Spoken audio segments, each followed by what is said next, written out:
लोक गायिका गीत अपने यूट्यूब चैनल पे आप सभी दर्शकों का स्वागत करती हूँ। और मैं जा रही हूँ एक मस्त मज़ेदार देवी गीत गाने। आप लोग को जरूर पसंद आएगा। मेरे वीडियो को लाइक सब्सक्राइब करना दोस्त, और जो फेसबुक से देख रहे हैं पेज को फॉलो करें। जय माता जी।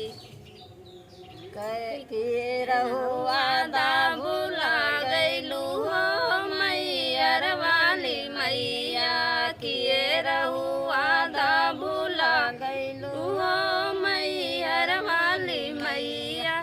पहला हुआ न मैया मलिया से कैलू, पहला हुआ न मैया मलिया से कैलू।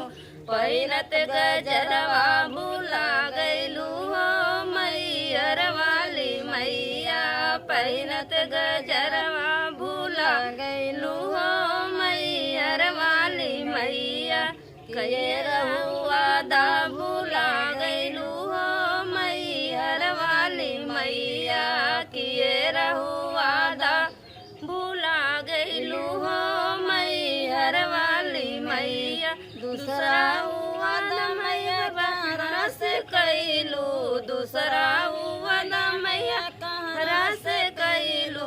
पियत पनिया भुला गईलू हो मैहर वाली मैया, पियत पनिया भुला गईलू हो मैहर वाली मैया।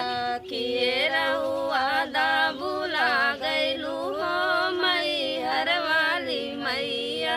तीसरा हुआ न मैया बजवा से कैलू, तीसरा हुआ न मैया बजवा से कैलू।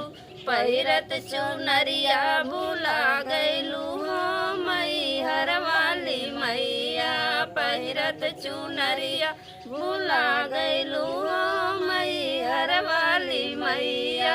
किए रहू वादा भुला गईलू हो मैहर वाली मैया। चौथा हुआ न चूड़ियरवा से कैलू, चौथा हुआ न चूड़ियरवा से कैलू। पहिरत चूड़िया भुला गईलू हो मैहर वाली मैया, पहिरत चूड़िया भुला गईलू हो मैहर वाली मैया।